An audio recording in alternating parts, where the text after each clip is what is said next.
I always hear people say they never really watch an anime movie unless you watch the Ghibli Studios movie. And I was like, all right, what the hell? I never really watched the Ghibli Studios movie anyway, so why not give it a try, right?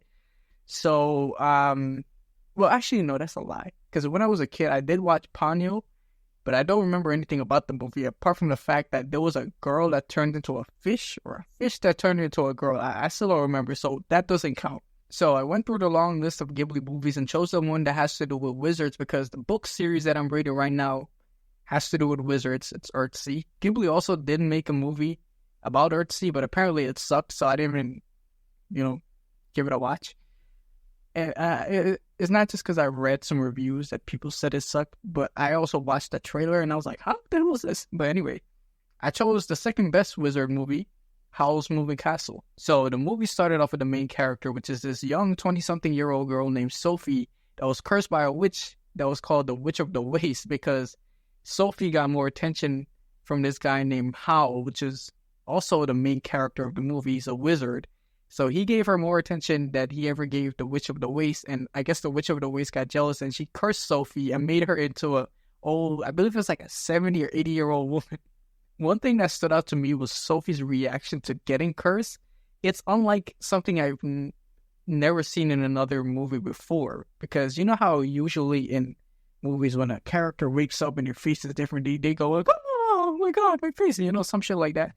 Sophie was cool about it. She was like nonchalant. She was like, oh shit, I'm a 80-year-old woman now. I could act like an old woman. I could, get the respect of young people or something like that. She really lived the old woman lifestyle. But of course, she didn't want to remain as an old woman. So she decided to go on this whole Lord of the Rings adventure to go break her curse. And at one point, she was climbing up this mountain and she realized that the old age was starting to get to her. She didn't have the energy that she once did when she was younger. And then she comes across the nicest freaking scarecrow that you'll ever see in any movie ever. One that is now working with the bad guy and is trying to kill her. But yeah, this scarecrow eventually helps her up into this moving castle, this made out of junk, and it belongs to Howl, the wizard that we mentioned earlier. And Sophie gets in and, randomly she just starts living it. She's like, okay, yeah, I'm going to be your cleaning lady from now on, which just imagine that walking into somebody's house and it's like, oh yeah, I'm going to be your cleaning lady from now on. Like, oh yeah, cool. Yeah, no problem. That's pretty much what happens. And Howl was just cool about it. He was like, all right, yeah, sure, why not? You're working in my house, but I don't care, bro. Anyway, I forgot to mention, when Sophie first got into the house, she came across this fire that is actually a demon. And I guess it made a deal with Howl, or rather Howl made a deal with the demon. And now they're both bounded to each other in a certain way. So the demon has to do whatever Howl wills it to do. So whatever is Howl's desire, the demon's going to do that. And Howl pretty much told the demon, all right, bring a whole bunch of junk together and make this house move. I'm not sure if you guys are familiar with the story of Baba Yaga, which is like the Slavic folklore. Is about this witch that lives in this moving house or something like that. I can't remember. I haven't heard the story in a long time, but I haven't read the story in a long time, rather. But yeah, her house walks on these like chicken legs, like actual chicken legs, and it seems like it has a life of its own. But like of course, that's just the magic of Baba Yaga herself, and it's very similar to how Howl's house works. Because the house doesn't have a life of itself. It's just a whole bunch of junk put together. But like the life of the house itself is just the fire that lives within. Now, throughout the movie, Sophie and Howl get closer and closer to each other. And I guess the more Sophie fell in love with Howl, the more her younger self started to come back. Like the more she started to age backwards, rather. Which is kind of interesting to me.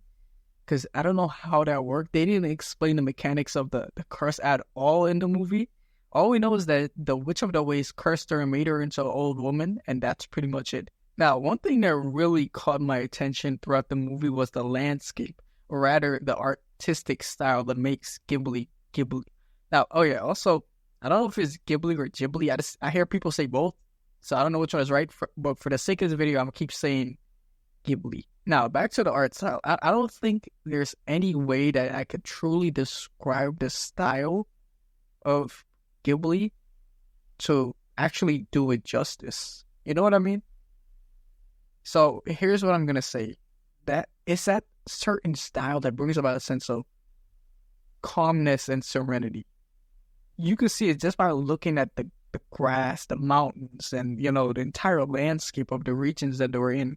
It's kind of like if someone were to ask me if there were such a place as heaven, what do you think it looks like? I'd probably show them this picture right here. Because, you know, it kind of gives off that vibe, I guess. Anyway, let's not get too sidetracked. All while this is happening, in the background of the movie, there's a war fighting, like this huge world war, I guess, or it's like, or rather a regional war. I can't remember what it was. And this dude, Howell, just leaves his house every single day just to go fight the war and come back home. It's like he's working a 9 to 5. Just go clock in, freaking beat some people up, and then come back home. Now, this is where, like, the biggest plot twist of the movie came in for me, right? So this dude, Howell, gets invited to go meet the king, right? And instead of him going to go meet the king himself, he sends Sophie to go meet the king as his mother, just to convince the dude that, okay, Hal doesn't want to fight in the war anymore. He just wants to leave it. And while Sophie is making her way to the king's castle, she comes across a Witch of the Waste, and she asks her, all right, can you break this spell for me? Can you break this curse? And the Witch of the Waste told her no. She only puts the curses on people. She doesn't know how to break them, which, like, doesn't make sense. She's like one of those YouTube commenters, you know, one of those know-it-alls in the YouTube comment section that will write you a whole 2-page essay about, like, how a phone is built and the inner mechanics of a phone. And then when you ask them, okay, yeah, well, build me a phone now, they just stare at it and they don't know what the hell to do. But anyway, the Witch of the Waste was also going to go meet the king because she heard that Howell was going to be there, and she also wants to go meet him. And by the time she gets to a certain point, past, like, the staircase going up to the castle, she starts getting older and older and older. Like, she's like 500 years old or some shit, because the castle is like magic proof or something like that. I forgot what the term was they used, but yeah, it was magic proof. So whatever spells that you put on yourself to, like, create a type of cloak around yourself, that gets unraveled by the spell, the mad protection spell or whatever.